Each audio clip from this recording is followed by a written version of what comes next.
ہے بلیک کیوں نہیں ہوا میں تو مزاق کر رہا تھا آپ سے. السلام علیکم ناظرین، میں ہوں آپ کا ہوسٹ حافظ مفید قادری. پروگرام ہے بلیسنگ آف نالج. ناظرین، عید کا دن مسلمانوں کے لیے یہ خوشی کا دن ہوتا ہے. یہ اللہ تبارک و تعالیٰ کی طرف سے مسلمانوں کے لیے انعام کا دن ہوتا ہے.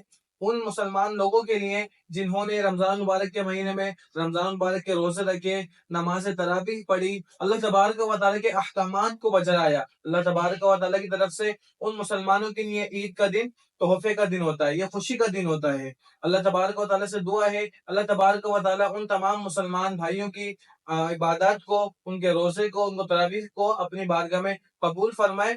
صحابی ارشاد فرمائیے کہ عید پر خوشیاں کیسے منائیں؟ عید کا دن واقعی بڑا خوشی کا دن ہوا کرتا ہے، اور مسلمان کے لیے یقیناً یہی ہے کہ وہ عید اللہ اس کے رسول کے احکام کو بجا لاتے ہوئے بنائے. مسلمان کے لیے، ایک مرد کے لیے سب سے پہلے یہ کہ عید والے دن وہ عید کی نماز ادا کرے، اور عید کے دن خوشی کا اظہار کیا جاتا ہے. مسلمان آپس میں گلے ملتے ہیں. قرآن میں بھی اللہ نے ارشاد فرمایا ہے قل بفضل اللہ وبرحمتہ فبذلک فلیفرحوا. اے محبوب آپ فرما دیجئے کہ اللہ کی رحمت اور اس کے فضل پر چاہیے کہ خوشی منائیں. مسلمانوں کو عید کے دن خوشی منانا چاہیے. اور آج تو ماشاءاللہ آپ بھی بڑے ہی اچھے لگ رہے ہیں، اور آپ نے سفید کلر کا سوٹ دینا ہوا ہے، سفید کلر کا ماشاءاللہ آپ کا امامہ لگ رہا ہے. بلیک کیوں نہیں ہوا میں تو مزاق کر رہا تھا آپ سے. لیکن دیکھیں یہ بھی ایک مذاق ہوتا ہے، ہمارا مذاق ہے. یہ جو ہمارا مذاق ہے اس میں جھوٹ ہو گیا. میں نے کیا کہا کہ آپ جو ہے بلیک کلر کے بجائے سفید، حالانکہ آپ نے پہنا ہوا ہے بلیک، آپ نے پہنا ہوا ہے بلیک امامہ، بلیک سوٹ پہنا ہوا ہے. میں نے کہا آپ سفید پہنے ہوئے، سفید امامہ پہنے ہوئے، تو یہ جھوٹ ہے، مذاق. لیکن ہمارے آقا صلی اللہ علیہ وسلم کو جو مزاح ہوا کرتا تھا نا، وہ ایسا ہوتا تھا، اس میں جھوٹ نہیں ہوتا تھا. ایک صحابی رسول حضور صلی اللہ علیہ وسلم کی بارگاہ میں حاضر ہوئے اور انہوں نے عرض کیا یا رسول اللہ صلی اللہ علیہ وسلم، مجھے آپ ایک اونٹ عطا کر دیں سواری کے لیے. تو حضور علیہ الصلوۃ والسلام نے ان سے فرمایا کہ میں تجھے اونٹنی کا بچہ دوں گا، اونٹنی کے بچے میں سوار کروں گا. تو ان صحابی نے عرض کیا یا رسول اللہ، میں اونٹنی کے بچے کا کیا کروں گا، میں یہ تو اونٹ چاہیے نہیں ہے. تو حضور صلی اللہ علیہ وسلم نے ان سے فرمایا ہر اونٹ اونٹنی کا بچہ ہی ہوتا ہے. آپ دیکھیں اسی طرح ایک عورت حضور علیہ الصلوۃ والسلام کی بارگاہ میں آئی، بڑھیا تھی. اس نے عرض کیا یا رسول اللہ دعا کیجیے اللہ تعالیٰ مجھے جنت میں داخل کر دے. حضور علیہ الصلوۃ والسلام نے ارشاد فرمایا کہ بوڑھی عورت جنت میں داخل نہیں ہوگی. اب وہ روتی ہوئی جانے لگی. حضور صلی اللہ علیہ وسلم نے ایک صحابی کو بھیجا اور فرمایا اس کو جا کے کہو کہ کوئی بھی عورت بوڑھی ہونے کی حالت میں جنت میں نہیں جائے گی، کیونکہ جنت میں تو سارے جنتی جوان ہوں گے اور 30 سال کی عمر کے ہوں گے. یہ دیکھیں مزاح تھا، مذاق تھا، لیکن اس میں جھوٹ نہیں تھا، سچ تھا. اور لہٰذا ہمیں عید والے دن مذاق بھی ہو لیکن ایسا ہو جس کے اندر جھوٹ نہ ہو، دوسرے کو خوشی ملے، دوسرے کو خوشی ملے. حضرت بشیر حافظ رحمۃ اللہ تعالیٰ فرماتے ہیں کہ کسی مسلمان کے دل میں خوشی داخل کرنا، کسی مظلوم کی داد رسی کرنا، اس کی تکلیف دور کرنا، کمزور کی مدد کرنا 100 نفلی حج کرنے سے زیادہ ہوگا. ہاں، جیسے اگر ہم کسی مسلمان بھائی کے دل میں خوشی پہنچائیں، اب جیسے ہمارے اپنے بھائی ہیں، تو ہمیں کیسے محسوس ہو کہ ہمارا بھائی بھی ہم سے محبت کرتا ہے. امام باقر رحمۃ اللہ تعالی علیہ فرماتے ہیں کہ تم اپنے بھائی سے محبت کرتے ہو، اس کا کیسے پتا چلے؟ اس کی نشانی کیا ہے؟ اس کی نشانی یہ ہے کہ آپ اپنے دل میں جا کے آپ اس سے کتنی محبت کرتے ہیں، تو آپ کو پتا چلے گا آپ کتنی محبت کر رہے ہیں اپنے بھائی سے. اصل میں یہ تمام چیزیں نا علم سے آتی. اب اتنا علم بھی ہو بندے کے پاس کہ بھائی بھائیوں سے محبت اور دوسروں سے حسن اخلاق، اب یہ ہم سیکھیں گے تو یہ ہماری تربیت کا حصہ بنے گا. سیکھنے کا جذبہ پیدا. علم کے متعلق بزرگ دین کا قول ہے، فرماتے ہیں کہ علم سب سے عزت دار چیز علم ہے.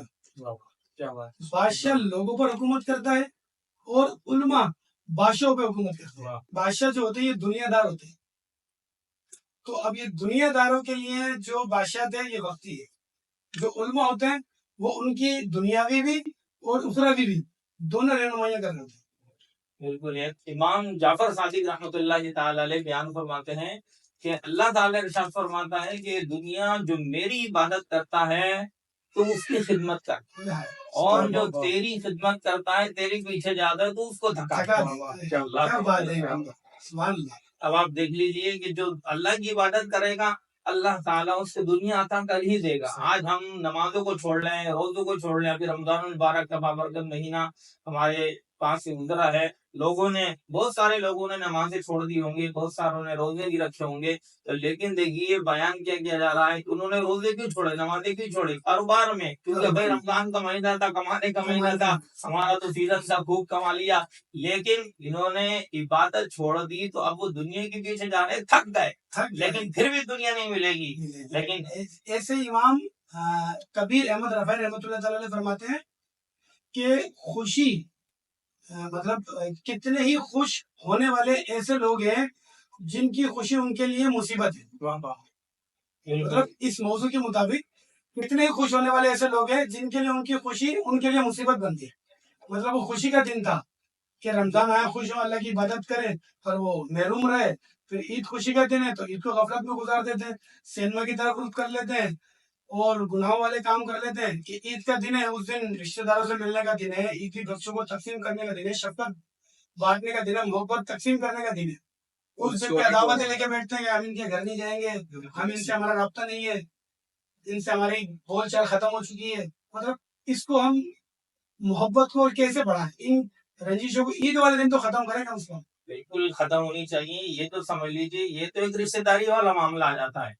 اللہ اس کے رسول نے تو ایسے احکام دیا نہیں، انسانی حقوق، ایک انسان کے جو دوسرے انسان کے اوپر حقوق ہے، بندے اگر صرف اسی کو دیکھ لے تو معاشرہ بے حد اور بہت زبردست معاشرہ ہو سکتا ہے۔ تو اب دیکھ لیجیے ایک سب سے پہلی بات یہ کہ اللہ تعالیٰ نے انسان کو پیدا فرمایا۔ اللہ ارشاد قرآن پاک میں ارشاد فرماتا ہے لَقَدْ خَلَقْنَا الْإِنسَانَ فِي أَحْسَنِ تَقْوِيمٍ، کہ ہم نے انسان کو بہترین صورت میں بنایا ہے۔ اب انسان کو اللہ تبارک و تعالیٰ نے بہترین صورت میں بنایا، اب چاہے مسلمان ہو چاہے کافر ہو، انسان کی بات ہو رہی ہے۔ اب انسان جو ہے اشرف المخلوقات ہے، تمام مخلوقات میں سب سے بہترین انسان کو اللہ تعالیٰ نے پیدا فرمایا ہے۔ اب ایک انسان کا دوسرے انسان پر کیا حق ہے؟ سب سے پہلی چیز تو یہ ہے کہ ہم کو اللہ تبارک و تعالیٰ نے یہ جان عطا فرمائی ہے۔ ایک جان ایک انسان دوسرے انسان کی جان کا محافظ ہے۔ جان کی حفاظت کرنا، ایک انسان کی دوسرے انسان کی جان کی حفاظت کرنا، یہ اس کے اوپر لازم ہے۔ اب دیکھیں اگر کوئی شخص کسی کو قتل کرتا ہے، ایک جان کو ضائع کر دیتا ہے، تو اس کی یہ جان جو ہے یہ سمجھ لیں حضور علیہ السلام نے ارشاد فرمایا کہ تمام انسانیت کو اس نے قتل کر دیا۔ حضور علیہ السلام کے بعثت سے پہلے اس انسانی جان کی کوئی قدر و قیمت تھی ہی نہیں۔ ایک انسانی جان یہ گویا کہ بالکل معمولی سمجھی جاتی تھی۔ حضور علیہ السلام نے ارشاد فرمایا کہ ایک انسان کو قتل کرنا ناحق گویا کہ ایسا ہے جیسے ساری انسانیت کو قتل کر دینا۔ اللہ تعالیٰ نے قرآن پاک میں ارشاد فرمایا من قتل نفسا بغیر نفس او فساد فی الارض فکأنما قتل الناس جميعا، کہ جس نے کسی جان کو ناحق قتل کیا یا زمین پر فساد کیا تو ایسا ہے جیسے اس نے ساری انسانیت کو قتل کر دیا۔ اب دیکھیں انسان کا دوسرے انسان پہ حق یہ ہے کہ اس کی جان کی حفاظت کرے، اسی طرح ایک انسان کا دوسرے انسان پر حق یہ ہے کہ اس کے مال کی بھی حفاظت کرے اور اس کی عزت و آبرو کی بھی حفاظت کرے۔ اب دیکھیں بعض اوقات کیا ہوتا ہے، ایک انسان اس کے پاس کسی کے پاس مال آ رہا ہے، دوسرا دیکھتا ہے کوشش کرتا ہے کہ بھئی میرے پاس مال اس کے مال چھین لی۔ اب یہاں اللہ نے قرآن کے اندر بیان کر دیا ہے کہ ایک مسلمان ہو یا کافر ہو، دونوں کو ایک دوسرے کے مال کی حفاظت کرنی ہے، ایک انسان کو دوسرے انسان کے مال کی حفاظت کرنی ہے۔ قرآن اور اگر کوئی یہ کیا کر رہا ہے، ناحق کسی کا مال کھاتا ہے، چوری کر لیتا ہے، قرآن میں بیان کیا وَالسَّارِقُ وَالسَّارِقَةُ فَاقْطَعُوا أَيْدِيَهُمَا جَزَاءً بِمَا كَسَبَا، چوری کرنے والا چاہے مرد ہو یا عورت، ان دونوں کے ہاتھ کاٹ دیے جائے، کیا ہے اس کی جزا جو انہوں نے کام کیا ہے۔ اب اسی طرح دیکھیں بیان کر دیا گیا کہ مال کی حفاظت بھی کرنی ہے، جان کی حفاظت بھی کرنی ہے، اسی طرح عزت و آبرو کی حفاظت بھی ایک انسان کی دوسرے انسان کے اوپر لازم ہے، کیونکہ قرآن میں یہ بھی بیان فرما دیا گیا ہے، قرآن میں یہ بھی بیان فرما دیا گیا ہے کہ الزانیۃ والزانی فاجلدوا کل واحد منہما مئۃ جلدہ، کہ چاہے زنا کرنے والا مرد ہو یا عورت ہو، ان کو 100 کوڑے لگائے جائیں۔ اب یہ کیا ہے، اسلام بیان کر رہا ہے ایک انسان کے دوسرے انسان پر جو حقوق ہیں اس کو کس طرح پورا کیا جا رہا ہے. آپ دیکھتے ہیں حضور صلی اللہ علیہ وسلم کے زمانے سے پہلے عورت کی کوئی حیثیت ہی نہیں تھی، وہ کسی گنتی میں ہی نہیں تھی، بس صرف اپنی لذات پوری کرنے کے لیے اس کا استعمال کیا جاتا تھا، یہاں تک کہ بچیوں کو زندہ دفن کر دیا جاتا تھا. حضور صلی اللہ علیہ وسلم دنیا میں تشریف لائے، حجت الوداع کے موقع پر آپ صلی اللہ علیہ وسلم نے عورتوں کے تفصیلی احکام بیان کیے گئے. عورت ہے، ماں کی حیثیت ہے، اس کا ایک الگ مقام ہے، بیٹی کی حیثیت ہے، الگ مقام ہے، اسی طرح بہن ہے، اس کا ایک الگ مقام ہے. یہ اسلام نے عورت کو عزت دی ہے. اسی طرح آپ دیکھ لیجیے غلام جو تھے ان کی کوئی ویلیو نہیں ہوا کرتی تھی. ایک انسان ہے، اس کو اللہ نے اشرف المخلوقات بنایا، اس کو غلام بنا کے رکھا جاتا تھا، اس سے خدمتیں لی جاتی تھی، کس قدر ان پر ظلم کیا جاتا تھا. اب آپ دیکھیں کہ کس طرح اسلام نے آ کر ایک انسان کے دوسرے انسان پر جو حقوق ہے اس کو بیان کیا ہے. تو اب مظلوم ہے، اس کی فریاد رسی کیسے کی جائے؟ ایک مظلوم ہے، ایک ناکارہ، یہ سمجھ لو کہ بالکل مظلوم ہے، غریب اپنی فریاد کو کہاں لے کے جائے، کس سے مانگے گا وہ؟ حضرت موسیٰ علیہ السلام عرض کرتے ہیں کہ مالک تو کہاں ملے گا. حضرت موسیٰ علیہ السلام عرض کرتے ہیں مالک تو کہاں ملے گا. تو اللہ تعالیٰ ارشاد فرماتا ہے کہ میں ان ٹوٹے دلوں میں ملا کرتا ہوں جن کا لوگ دل دکھا دیتے ہیں. اللہ اللہ. مطلب اللہ نے اپنی موجود ہونے کی جگہ وہ بتائیے جہاں لوگوں کا دل دکھا دیتے ہیں لوگ، اور لوگ دل دکھانے کے بعد یہ سمجھتے ہیں کہ میں تو بڑا ہوں، میں تو مطلب جو میں کر رہا ہوں وہی صحیح ہے. ایسا نہیں ہو، کیونکہ ہم نے اس چیز کا خیال رکھنا ہے کہ ہماری ذات سے کسی کو تکلیف نہیں پہنچے، چاہے وہ عمر میں چھوٹا ہو یا بڑا ہو. اس کا دل دکھے گا تو یہ ہمارے لیے مطلب آزمائش کا سبب بن سکتا ہے. اور آج ہمارے معاشرے میں چھوٹی چھوٹی باتوں پر لوگوں کے دل دکھائے جا دل رہے آزاری ہیں، کر دی جاتی ہے. چھوٹی چھوٹی بات پر ان کی دل آزادی کر دی جاتی ہے. حضرت معراج کا واقعہ ہے جی. کہ حضرت عائشہ صدیقہ رضی اللہ تعالیٰ نے حضور علیہ السلام حضرت عائشہ رضی اللہ تعالیٰ عنہ سے خوش ہوئے کسی بات پر. تو آپ نے فرمایا اے عائشہ مانگو کیا مانگتے ہو؟ تو آپ نے عرض کیا کہ میں اپنے والد محترم حضرت ابوبکر صدیق سے مشورہ نہ کروں، میں ان سے مشورہ کروں پھر میں آپ سے عرض کرتی. تو آپ نے جہاں مشورہ کر کے آ گئے، آپ گئی حضرت ابوبکر صدیق سے مشورہ کیا، گئی حضرت ابوبکر صدیق نے فرمایا آپ حضور سے یہ عرض کریں کہ جب آپ معراج پہ گئے، جو آپ نے اللہ سے کلام کیا، اس کلام میں سے وہ جو راز کی باتیں کی ہیں، اس راز کی باتوں میں سے کوئی ایک راز کی بات بتا دیں. تو حضرت عائشہ صدیقہ نے یہی سوال حضرت حضور علیہ السلام سے عرض کر دی کہ آپ یہ راز کی بات بتائیں جو معراج پہ آپ گئے تھے، جو آپ اللہ سے ہم کلام ہوئے، تو اللہ نے جو آپ سے راز کی بات کری ان میں سے کوئی ایک راز کی بات بتا دے. حضور علیہ السلام نے فرمایا کہ اگر کوئی انسان کا دل خوش کر دے تو وہ اس کو اللہ جنت عطا فرما دیتا ہے. تو یہ جب سنی آپ نے بات تو حضرت صدیق کے پاس عرض کری کہ مطلب والد صاحب والد محترم کہ حضور نے یہ ارشاد فرمایا. تو آپ رونے لگ گئے، آپ روئے.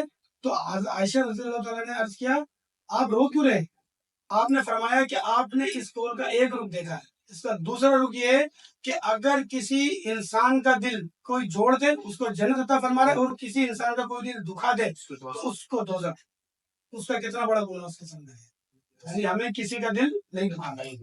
ایک امتی کے لیے حضور علیہ السلام کے کیا حقوق ہیں، وہ کیا ادا کرے گا؟ سب سے پہلا حق تو یہ ہے ایمان بالرسول، کہ قرآن میں بھی اللہ نے ارشاد فرمایا ہے وَمَن لَّمْ يُؤْمِن بِاللَّهِ وَرَسُولِهِ فَإِنَّا أَعْتَدْنَا لِلْكَافِرِينَ سَعِيرًا، کہ جو اللہ اس کے رسول کے اوپر ایمان لا لائے بے شک ہم نے کافروں کے لیے سخت عذاب تیار کر رکھا ہے. اب یہاں پہ دیکھیے ایک حق یہ ہے کہ ایمان لے کر آئے، سب سے بہترین اور پہلا حق یہی ہے کہ ایک شخص جو ہے حضور صلی اللہ علیہ وسلم پر ایمان لے کر آئے. اسی طرح ایک حق اطاعت رسول ہے، حضور علیہ السلام کی اطاعت کرے. قرآن میں اللہ نے ارشاد فرمایا اطیعوا اللہ واطیعوا الرسول، اللہ اس کے رسول کی اطاعت کرو. اسی طرح ایک حق یہ ہے کہ حضور علیہ السلام سے محبت کرے.